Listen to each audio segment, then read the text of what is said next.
Hello everyone. I am Professor Vinayak Mirashkar, Assistant Professor of Commerce, Government First Grade College, Navalgund.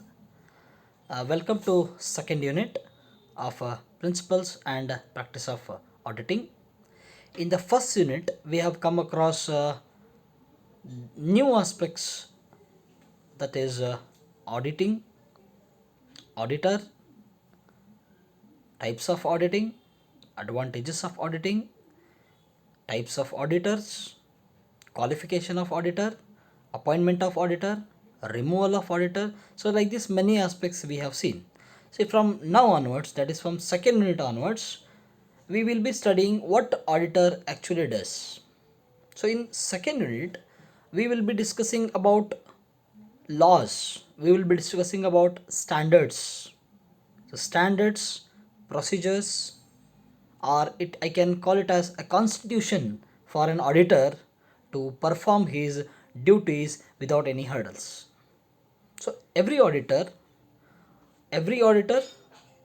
has to follow these standards set by Standard Auditing Practice Board, Accounting Standards Board, Auditing and Assurance Standards Boards.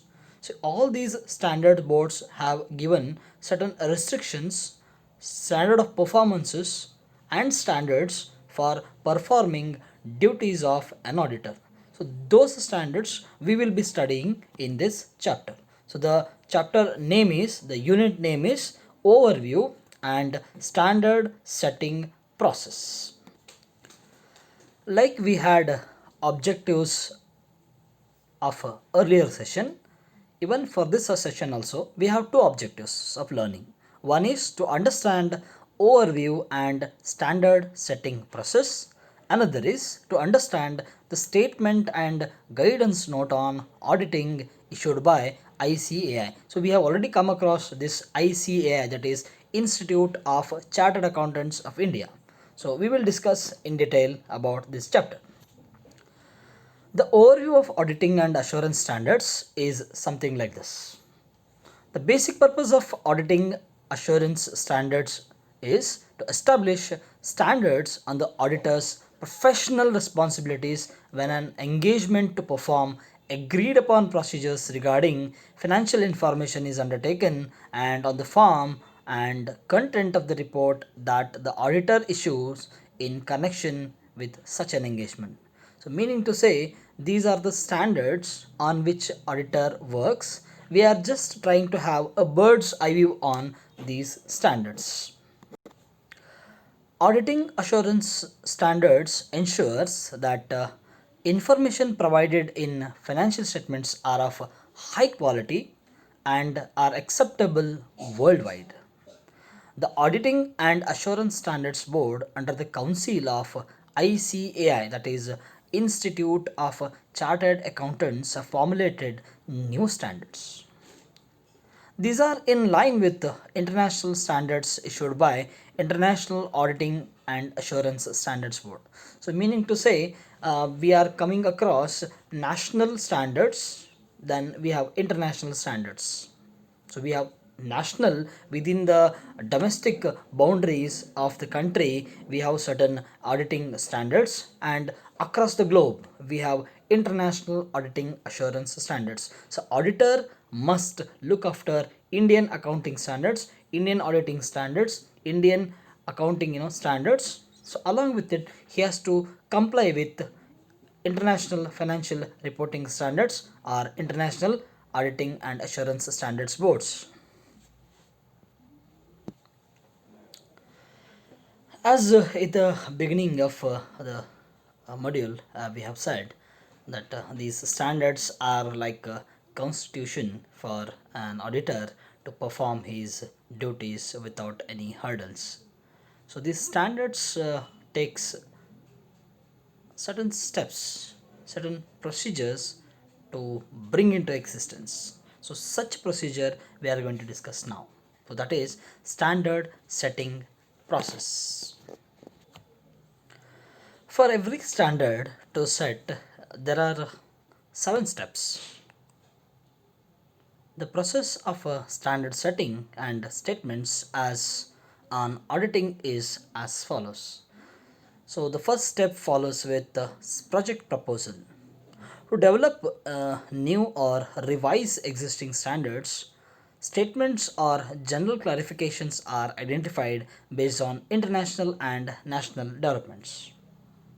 Inputs from members of the Council of ICAI, Auditing and Assurance Standard Board members, members of other committees of ICAI, and recommendations are received from all other parties, those who are interested in developing a new standard or revising an existing standard or giving a general clarification to the existing standard. So, such as regulatories or professional accountants are also taken into account for standard setting process. Like this, based on the problems which they have faced in their auditing real practices, so they'll bring certain projects as proposal to AASB. So AASB receives the input from all these as project proposals. So such proposals, AASB, that is Auditing Assurance Standard Boards, determines the priorities of these various projects. So which is important, they will trace out. So which is a repeated problem which these have given input to AASB to have revision of the such standard or change of the standards or bringing a new standard in that regard. So the priorities of various projects on hand on commencement. So first was receiving the projects proposals, then prioritizing which is important and which has to be brought first and which has to be given first importance.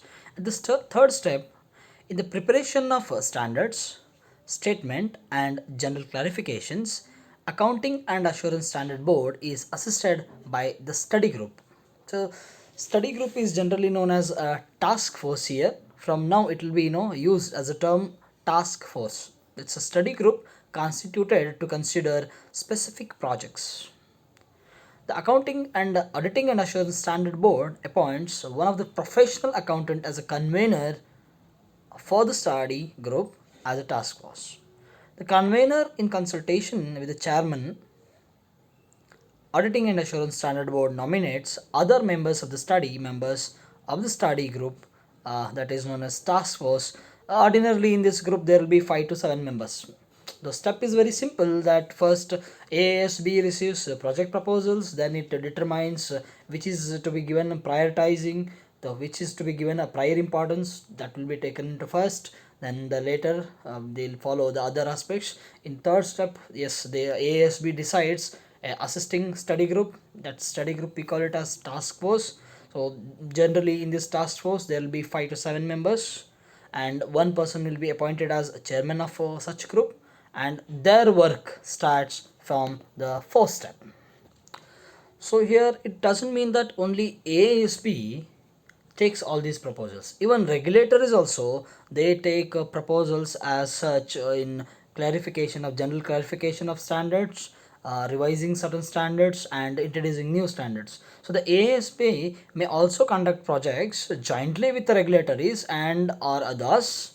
In such cases, if both of them have the same problem, in such cases the jointly study group, that is task force, is ordinarily chaired by the convener appointed with mutual consent of these two regulatories and AASP. So the objective is very simple. They want to revise the existing problem, or they want to give a solution to the existing problem, they want to give general clarification to the problem, or they want to bring a new auditing and assurance standard board. As the problem is ready with them, the project is in their hand, task force is formed. Now the task force task will begin, that is consultation and debate.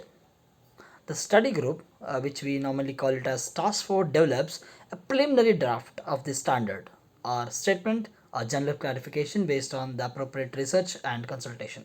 So they'll prepare a preliminary draft which includes, depending on the circumstances, consultation with other professionals, regulatories and other interested parties, as well as reviewing professional pronouncements issued by IFAI member bodies and other professionals. So the draft is submitted by the study group along with the issue papers and the backgrounds papers, and it is sent to AASB. So the real task starts in this. So consultation and debate. So consultation means they will bring solution to the problem, or they bring a standard, a draft standard, a preliminary draft standard statement or general clarification based on the problem which has been given priorities. So they will discuss and they will submit their issue papers. The members will issue will submit issue papers and submit it to chairman for AASB approval.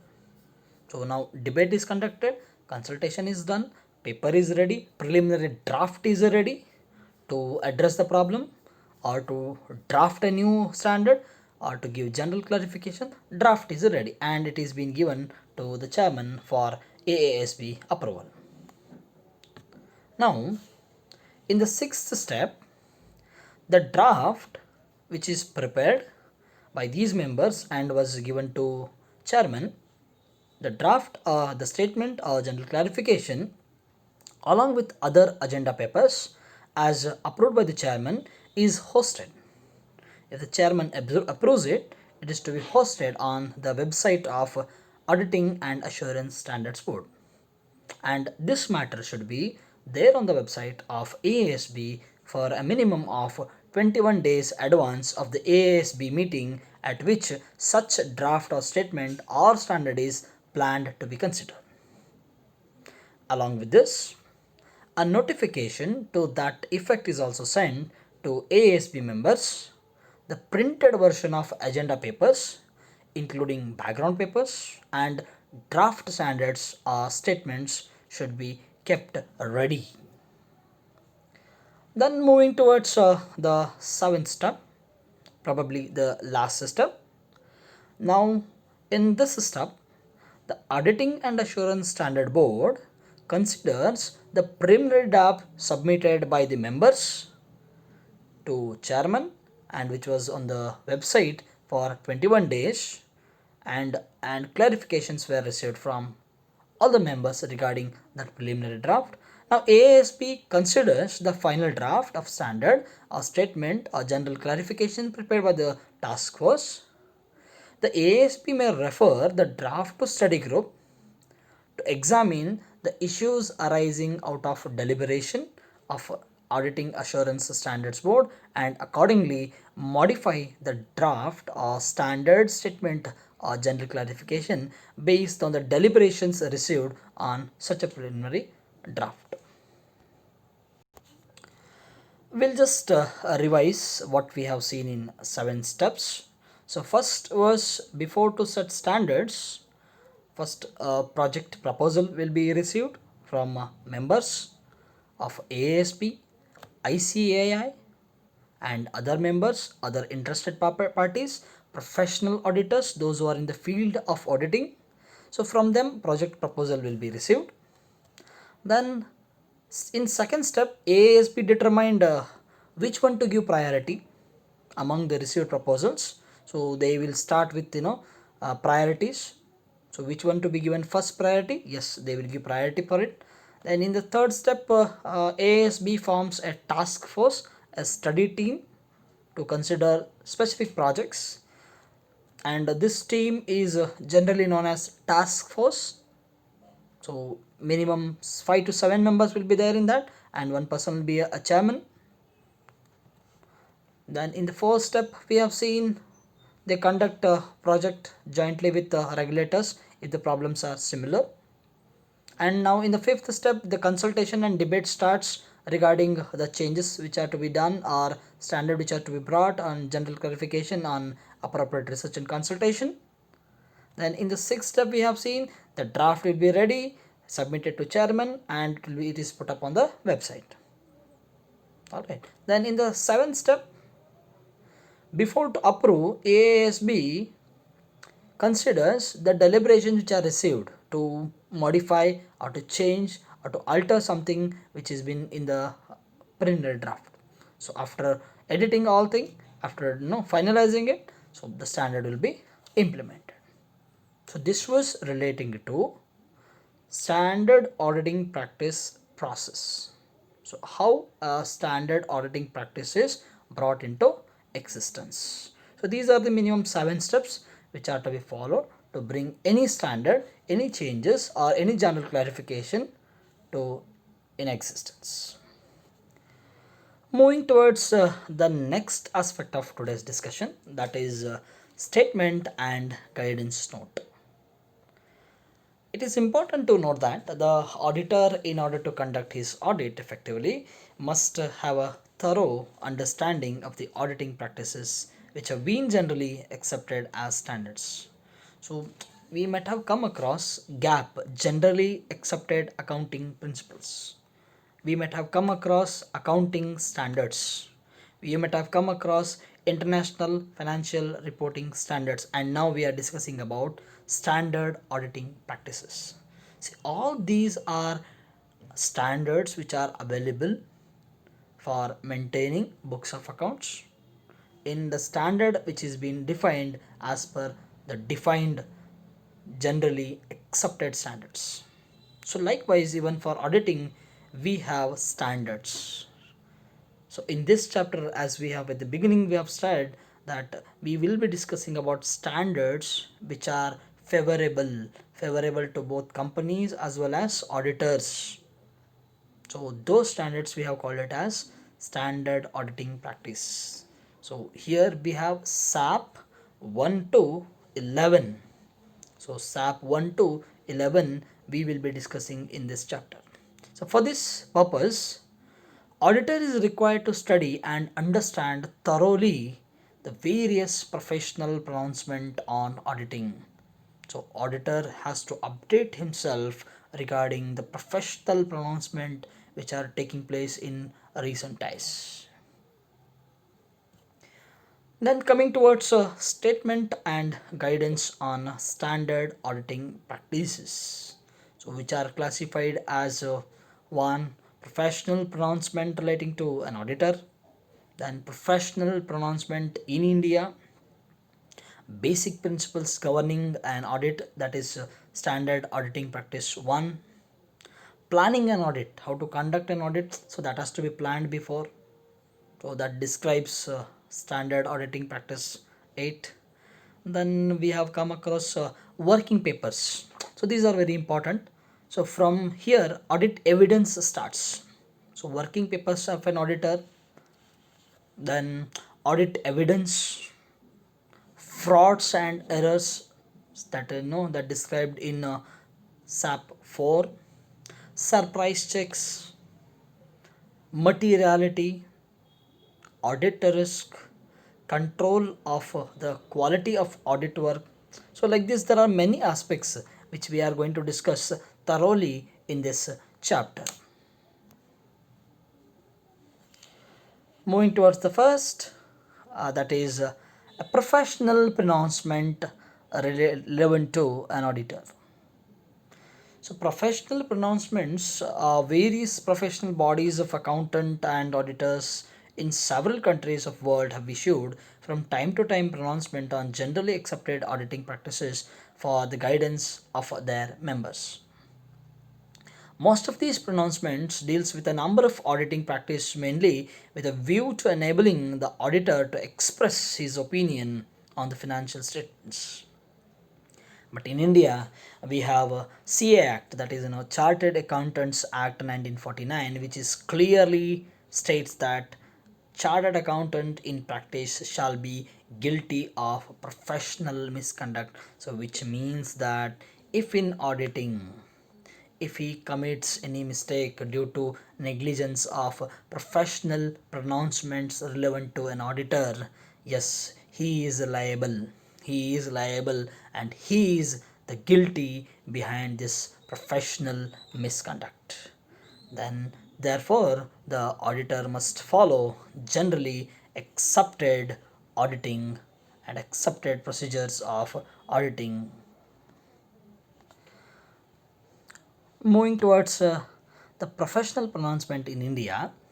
In India, we have the Institute of Chartered Accountants of India has issued from time to time various documents such as guidance notes and statements on a number of issues which are important to auditors to perform his duties.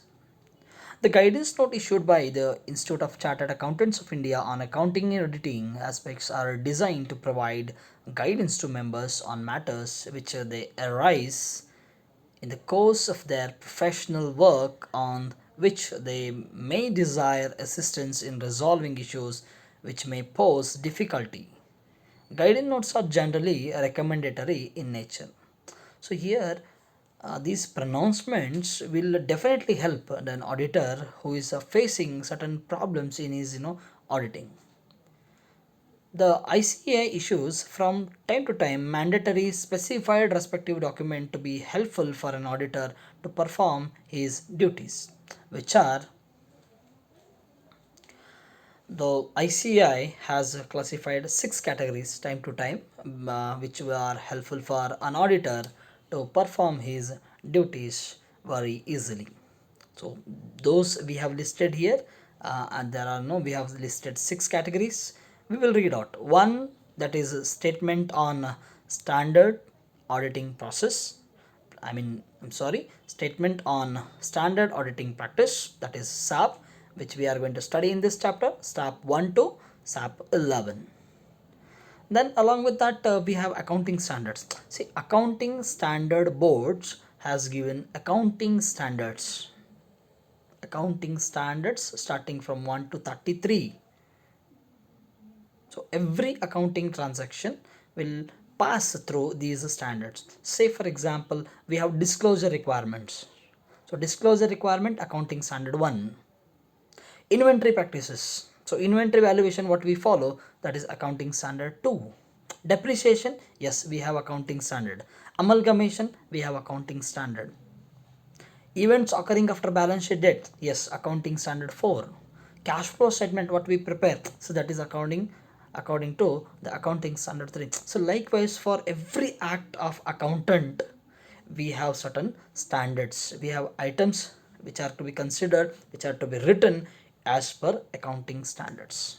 So few accounting standards are recommendatory, some are mandatory. So we will see in future, in forthcoming days, in next sessions we will be seeing which are mandatory standards, which are recommendatory standards, which standards are applicable, which standards are not applicable.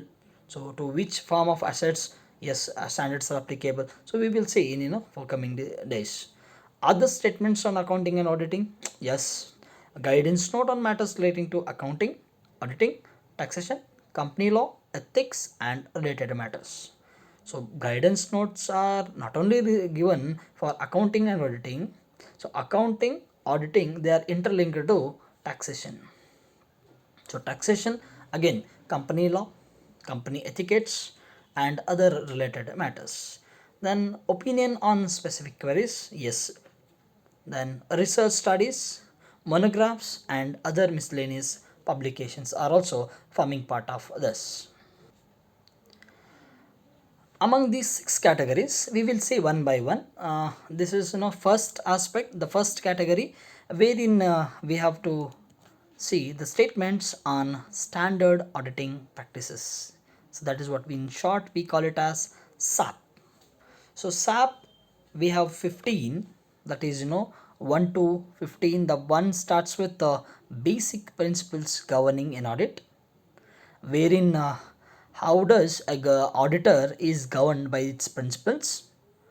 Then objectives and scope of audit of a financial statement, the coverage of financial statements and the purpose of auditing. Then SAP 3 depicts on documentation, what documentation the company has to have and what the documentation auditor should have. SAP 4 is very crucial, wherein auditor may come across the frauds and errors which are being observed in books of accounts while he audits. So here there is a difference in fraud and error. So fraud is an intentional error committed towards disturbing, window dressing the figures disturbing the company assets, disturbing the company's revenue, or it may disturb the company's accounts.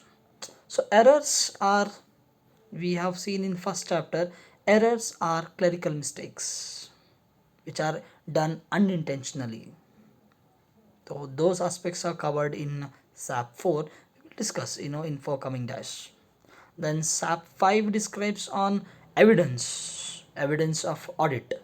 Then 6 relies on study and evaluation of accounting system. 7 relying upon the work of an internal auditor. So that means here SAP 7 is very specific towards auditor who is working within the organization. So as you may remember, in the first module we have discussed about internal auditor and external auditor. So internal auditor was working within the firm and was getting salary for it and was the employee of the organization. So the for internal auditors work, yes, SAP 7 relies. Then 8 relies on planning of audit, that is audit planning. SAP 9 is on using the work of an expert. So if auditor is in need of technical support from the experts from law or consultancy, so at that point of time, yes, he can raise his hands to take help from experts. Then SAP 10 is on using work of another auditor. So if the auditor is in need of help of another auditor, yes, at that point of time, yes, SAP 10 describes certain boundaries. Then SAP 11, that is standard practice 11, is on representation by management. 12 is on responsibility of joint auditors. So joint auditors, two auditors together verifying one company's books of account. Then SAP 13 is on audit materiality. 14 is on analytical procedures and 15 is on audit sampling. So as of now we have SAP 15 in practice. So some may be applicable for some organizations and some may not be applicable for some other organizations. So the next aspect is what we have seen in the chart of 6, that is accounting standards. So accounting standards, we have categorized them here into two. One is mandatory, another is recommendatory. So mandatory are compulsory, recommendatory, yes, optionable. If the company wants, yes, it can, else yes, it can go only with mandatories. So I'll just read out. Accounting standard 1, yes, it is mandatory. Disclosure of accounting policies. So in this, company has to disclose all its accounting policies. Transparency has to be maintained of maintaining and representation of financial statements. Then AS4 is on events occurring after balance sheet date. So here, with an example, if we go on 31st March, we have closed our all transactions, and probably after 4 days, that is on 5th of April, a heavy a loss occurred to company. It may be due to fire or some other kind of natural and supernatural calamity, or it may be a man-made.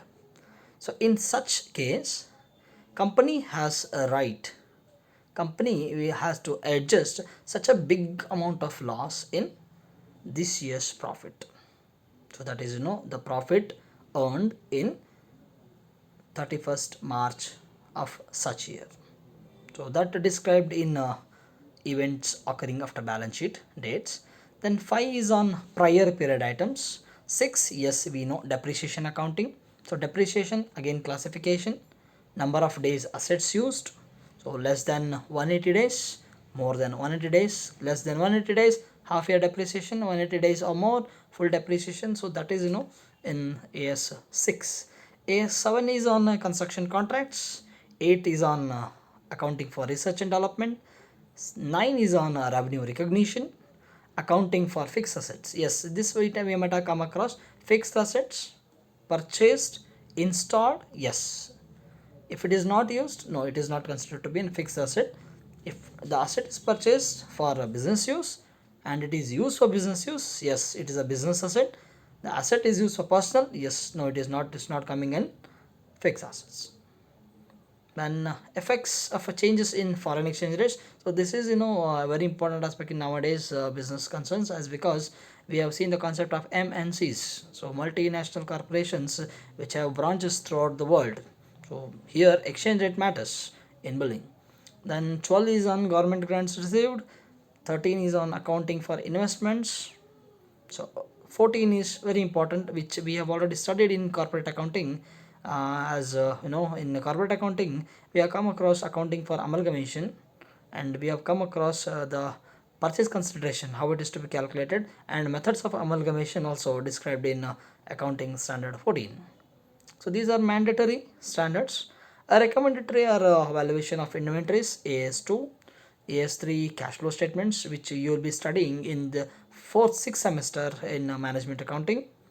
Then sixth is borrowing cost. So borrowing cost, debentures, borrowed capital. So on borrowed capital, how much in cost you are incurring. So that is it. Then segment reporting, a related party disclosure, lease contracts. That is IS 19 described on lease contracts, and AS 20, which we have already calculated in financial management. That is EPS, earnings per share. How it is to be calculated, that described in AS 20. Then AS 21, consolidated financial statements. Yes, consolidated financial statements in holding and subsidiary we might have come across. So two companies balance sheet together, how you prepare. So that is described in AS 21. Then AS 22 describes on accounting for tax on income, and 23 is on accounting for investment in associates in consolidated financial statements. So these are accounting standards. So there are plenty of accounting standards, but these are in practice. These are at present in practice.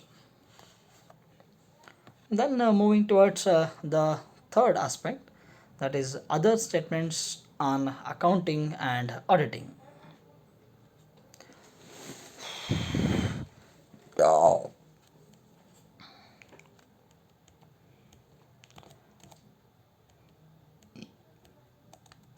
More.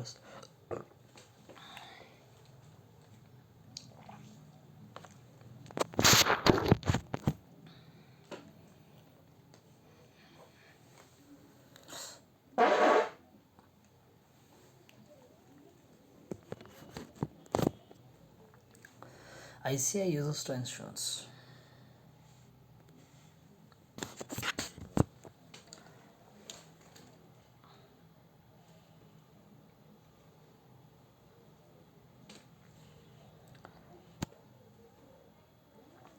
The ICI use to ensure various statements on various accounting and auditing matters. The statements are mentioned as under. The first statement is statement on auditing practices, statement on payments to auditors for other services, statement on manufacturing and other companies, statement on qualifications in audit reports, and the last statement on the amendment to Schedule 6 to Companies Act. The fourth is a guidance note on matters relating to accounting, auditing, taxation, company law, etiquettes of the company, and other related matters of the company. And fifth is opinion and specific queries if the auditor has. Then the sixth is research studies, monographs, and other miscellaneous publications. Seven is publications of ICWAI, that is the Institute of Cost and Works Accountants of India, which is again renamed as CMS, that is Cost and Management Accountant. CMA it is Then last is thank you. So we have started with the overview of standard setting process. Then we have seen the process of standard setting. We have seen professional pronouncement. So professional pronouncement which are related to auditor, professional pronouncement in India, and among them we have seen 6 categories of documents, and we have seen a general overview on SAP. So in detail we will be discussing in next video. So SAP we have seen accounting standards we have seen, then other aspects of standard process also we have seen. And these SAPs, these standard auditing practices, which we have said it is helpful for an auditor for his auditing practices, and we have given a title to this as these SAPs, these standard settings, standard practices are constitution for an auditor for performing his duties, performing his task, performing his audit duties without any hurdles. So we are concluding here. In the next video, we will be starting with standard auditing practices, that is SAP 1 to SAP 15. We will be discussing in our next video. Thank you for watching.